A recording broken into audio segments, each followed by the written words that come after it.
Saix is among the Organization 13 members added to Kingdom Hearts 2 Final Mix in the Garden of Assemblage. His data battle is extremely similar to his story mode battle. He was often seen as being a fairly easy boss when fighting him during the story, and for many, the same could be said for the data version. However, he has some annoying nuances that can be difficult to get used to at first when you battle him that you probably wouldn't have to worry about during a story fight.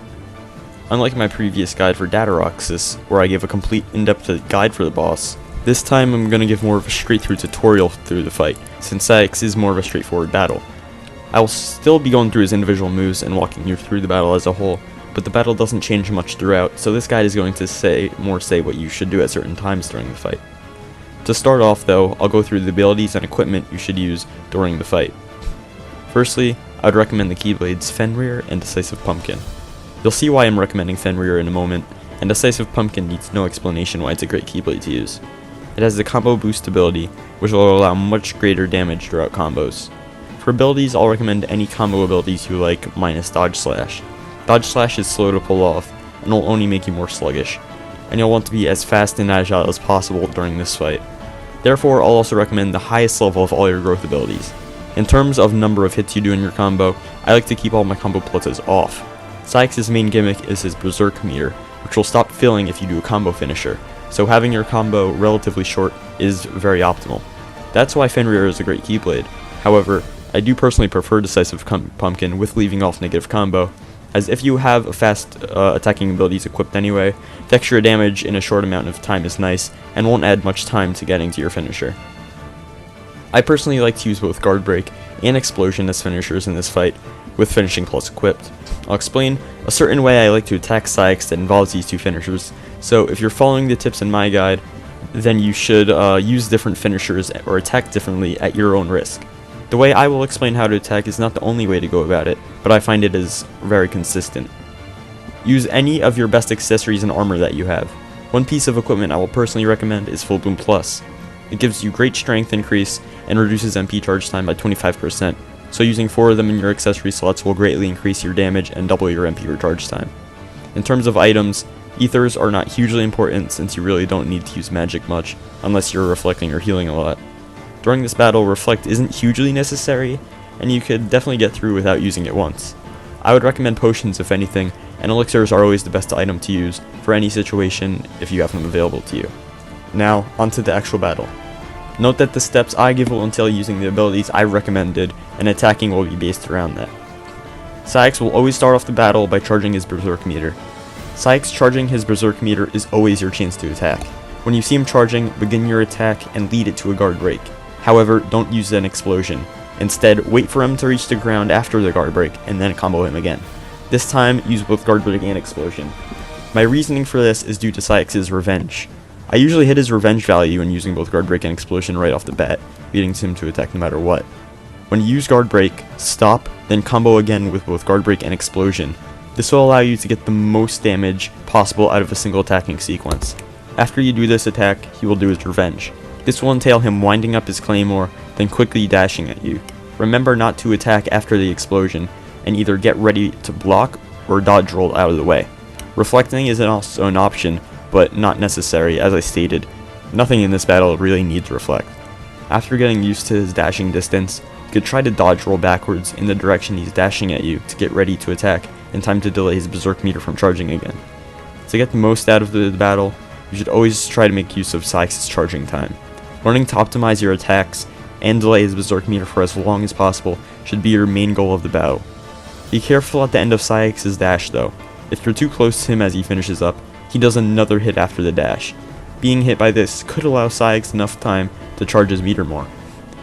Note, however, that even when Saix isn't charging himself, the meter will always go up slowly on its own.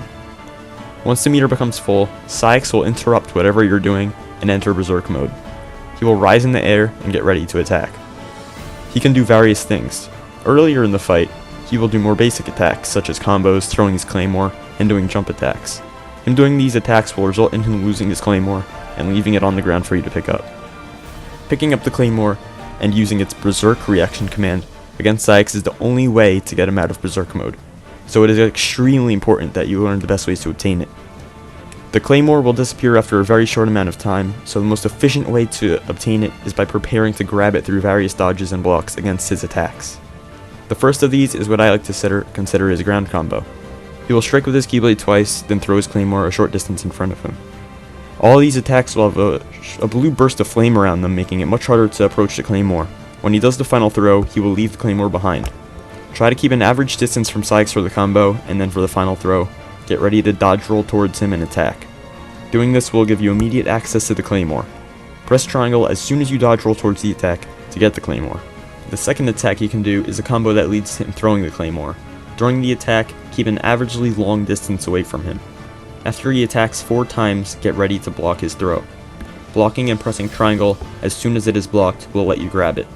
The last attack that will let you obtain the Claymore is one where Saix will jump high in the air and throw it against the ground. This happens extremely quickly, but the throw is delayed long enough after Saix goes in the air to anticipate it. When he goes in the air, get ready to dodge roll towards the crash zone and grab the Claymore. Be careful though, even if this is Saix's shortest attack, it is probably the hardest one to deal with, since the Claymore crashing against the ground will create a bigger blast radius than any of Saix's other attacks. That's all the normal attacks Saix can do in Berserk mode, but that's certainly not all of them. The last thing you have to worry about in Berserk mode is his Desperation move. Saix doing normal attacks will cause his Berserk meter to stop growing. If Saix waits long enough to attack, so that his Berserk meter recharges back to full while still in Berserk mode, he will activate his DM. This is tricky to learn how to avoid, and there are a few variations of how Saix can attack. Saix will begin by rising in the air, then quickly dash either left or right, to the left or right of you, and begin smashing the ground. This will look similar to when Saix does his 4-hit combo leading up to him throwing the Keyblade, but much faster and much more dangerous. Most people seem to try to dodge this by gliding around, but that's certainly not the best way, and it's very inconsistent. Instead, you should try to learn Saix's attack patterns for this attack. He will always start off by doing 6 smashes. Count his attacks, and when he has done the smash attack 6 times, quick run through him. Try to keep the quick run short. Holding the quick run for too long can slow you down and ruin your flow for dodging the DM. After the first wave of 6 smashes, the next wave will have 5 smashes, then 4, and so on. Count and quick run accordingly until he finishes up after 1. Sometimes he may end it short, but it's not a big deal, just stop quick running when you see him stop. His DM may seem easy, but there can be a bit more to watch out for. It's not quite that simple. At some points, especially later in the fight, Saix will switch it up a bit. He can do rapid quick jumping attacks in succession after finishing a wave, and it seems to be random how many jumps he will do and at what point he will do it, so you have to be ready. In this vein, he can also do several rapid jumps and dashes even if he got down to 1 smash already. Be aware and always stay on your toes during Saix's DM. If you can, try to manage these with dodge rolls to get out of the way of them, as quick running can be too slow to dodge these at times. If you do quick run, like I said, it's important to keep them short and fast so you can get ready for the next attack. As Saix's health gets lower and lower, his Berserk meter will charge faster and faster while he's ready in Berserk mode. Thus, he will do his DM far more often than in the beginning of the fight. You will oftentimes need to accomplish grabbing his Claymore the first time you get the chance, and have no fault in attacking him to avoid him interrupting you with his DM. Also, one last note on his DM. After he completes it, he may seem to be left open to attack, as he can still stand for a bit. This will cause his Berserk meter to charge faster, but do not attempt to attack him. Either wait it out and let him attack so you can get a counter off him afterwards, or use Blizzard to stop the meter from charging and get him to attack again from a distance. Do not make the mistake of approaching him to attack.